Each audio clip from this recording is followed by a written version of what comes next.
let's just go back to when you first had the misfortune of sitting with somebody who, rather than doing no harm to you, decided to intervene in your life medically because you said at the time you were having some gender confusion.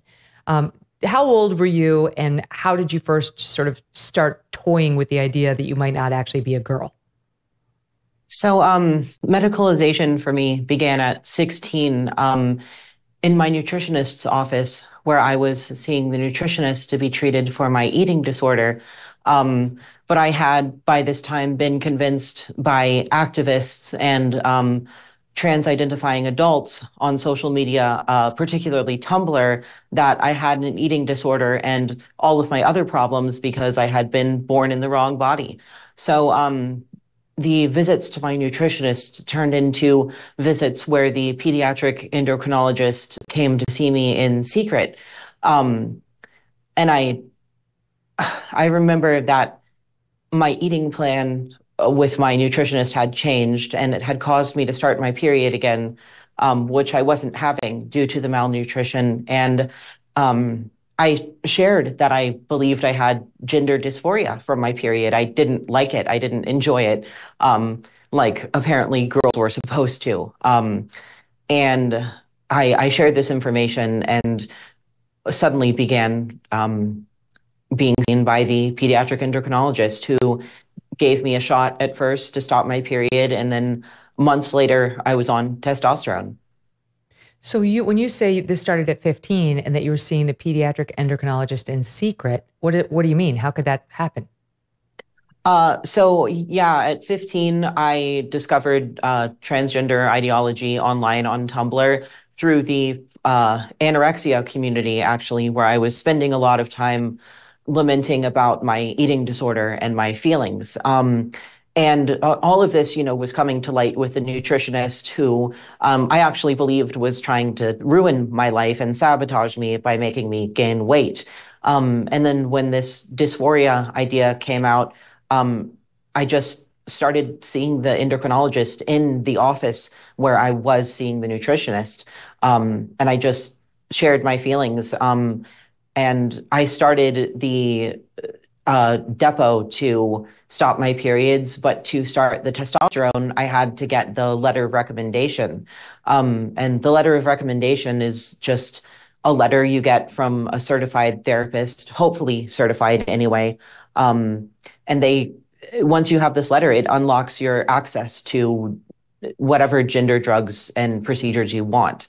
So I was recommended to someone who could write me that letter, and then turned around and returned to my endocrinologist and got testosterone. Oh my God, all as a minor. You're not even you can't even drive. Yeah, that's correct. And I was really failing to do anything, not just drive. I mean, driving was way beyond the scope of what I couldn't do. I was struggling to eat. I was struggling to do anything other than sleep or leave my room or any of that. I was very unwell. But of course, my doctor said that all of that was caused by being born in the wrong body.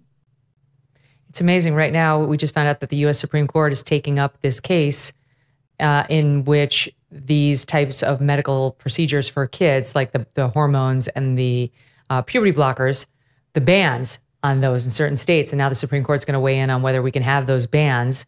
I honestly believe, I'll actually bring Kelsey in on this one. I believe, Kelsey, the vast majority of adults in America have zero idea what puberty blockers into cross-sex hormones can actually do to a minor. I think they're pretty clueless. They're like Asa Hutchinson, who was the former governor of Arkansas, who ran for president for 2 minutes, who's out there saying, well, yeah, it should be between, there's a Republican saying it should be between the parent and the child, not understanding you have a very high likelihood of sterilizing your child, not to mention diminishing or ruining their ability to enjoy sexual behaviors and so on. And that's just scratching the surface. Megyn, I'm so glad you brought up that side effect, that puberty blockers and cross-sex hormones can actually impact a child's ability to go on as an adult to have a normal functioning sex life.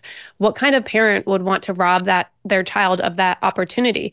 And then, of course, you have the fertility concerns, which I know is part of the reason we're here today to talk to Prisha, because she's really one of the first detransitioners who's willing to speak publicly about what happens when you unexpectedly do get pregnant after years of cross-sex hormones and irreversible surgery. And that's not to mention all the other side effects. Again, I think all the science and research and evidence is becoming very clear at this point. It's all getting exposed as fraudulent. But unfortunately, there are powerful institutions that are embedded into our culture that are making it very difficult for any of this to be reversed. Children are still, as we speak, going on to get these puberty blockers, cross-sex hormones, and surgeries, actually with very little, if any, gatekeeping. Prisha had to get that letter of recommendation, but I've talked to many detransitioners where that wasn't the case. And we really do have to have an honest conversation about these pretty horrific side effects that we're only now starting to fully understand as detransitioners like Prisha come to be adults, enter their childbearing years. Sadly, we're going to hear more stories like Prisha's. Thanks so much for watching. If you like what you just saw, hit the subscribe button for more clips and full episodes.